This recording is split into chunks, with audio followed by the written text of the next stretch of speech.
What is going on, my fellow listeners? You're tuned in to another episode of Big Game Hunter, an OKPreps podcast hosted by yours truly. So I got a couple big headlines around the OKPreps world I want to get into. This one's been out for about a week, and then the other one was just announced. But to start off, if you don't keep up with the Division II basketball, well, I can tell you a familiar face just got hired to be the next women's coach for Southwestern Oklahoma State University, and that would be Jeff Zinn, who just recently served as the assistant at Oral Roberts, and he was last at Anadarko. And let me tell you right now, I covered some of those Anadarko teams, and those teams were legit. But let's go ahead and get into this. So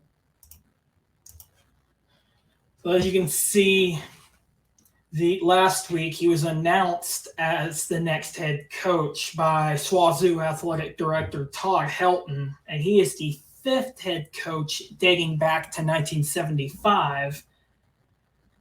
Of course, now the one thing I did not know about Coach Zinn before this was his overall record as a coach: 563 and 247.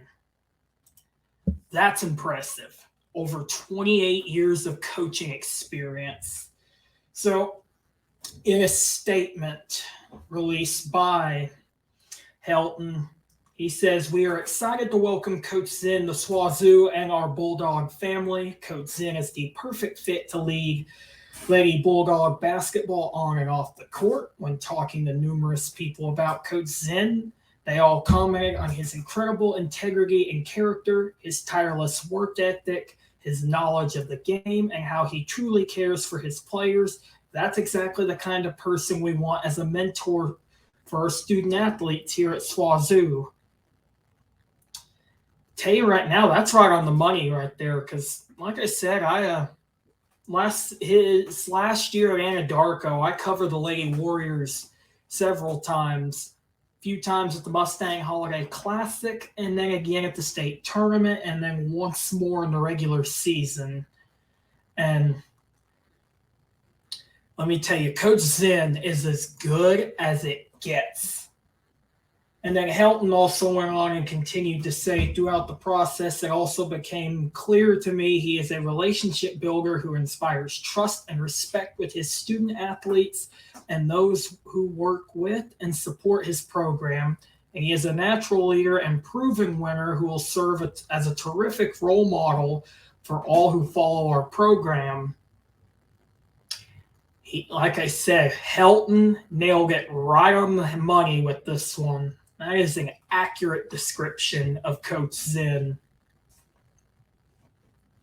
So, obviously, he spent 10 years at Anadarko and finished his last season with a record of 76-7. I know he won 2 state titles with the Lady Warriors. He won one in 2019, and I can't remember the date on the other, but he got to the state championship more than once. I guarantee you that. Okay, yeah, it's 2012. That's right. But yeah, he made the state tournament in 9 of his 10 seasons with the Lady Warriors, and that was pretty impressive. I think 2016 was the only season that he didn't make it, but other than that, he made it every other season. But yeah, the last few years of covering Anadarko, those were some awesome teams to cover. And then as he went on, further on in the interview, he said that he was extremely excited to be part of the SWOSU family and that he feels very blessed to have a part in leading such a tradition-rich program, and is extremely thankful for all his past players who helped him get the opportunity he has in front of him today. like I said, folks, he is as good as it gets from there. Yeah, you see right there his coaching tenure. He started out as Guyman as an assistant, which I actually did not know that's how he got his head start until whenever I did my article and I was kind of doing my research. So then he's coached at Blanchard, Newkirk, Anadarko as well. And then, well, obviously he was an assistant at Oral Roberts this last year. And that about sums up that. And like I said before, I covered Anadarko several times last year, and he's a great coach. That is for certain. Speaking of great coaches, that leads me into my next segment. So, per the OSSAA, they have their new assistant director. They just brought on Brian Lester, who spent last year coaching at Tuttle. That was his most recent coaching stop, and he won a state title there in 2021 and finished runner-up this year.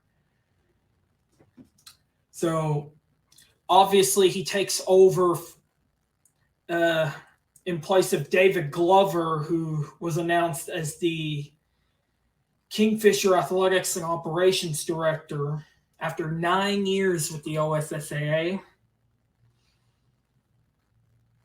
And he has 27 years of education experience, not just at Tuttle, but at Heritage Hall, Choctaw, and Putnam City West.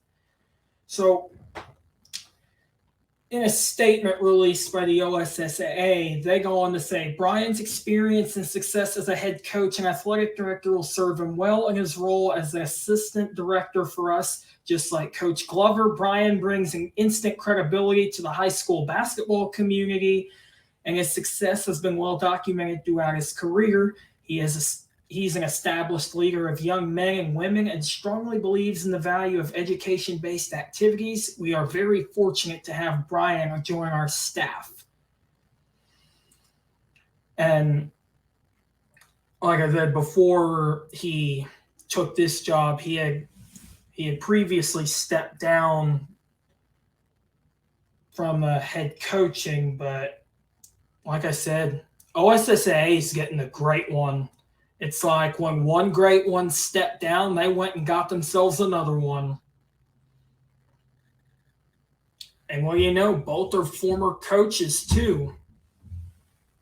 I can't remember where all David Glover coached at, but I do know that he used to coach. But nonetheless, they're getting a great one there. And I covered Tuttle frequently the last couple seasons, actually. Like their state championship run, I covered them that year. And let me tell you right now, those were some great teams to watch. And I think I talked to Coach Lester a little bit at the state tournament this year. Pretty good guy. That is for certain. And like I said, OSSAA is getting themselves a good one. Although I had forgot all about David Glover taking the Kingfisher Athletics and Operations position until I seen that. I don't know why I let that slip. But anyway, I know this was a short episode, but kind of wanted to break that down. If you enjoyed the podcast, don't forget to like and subscribe on the YouTube channel. Give the podcast a follow on Spotify. And I will catch you guys in the next episode.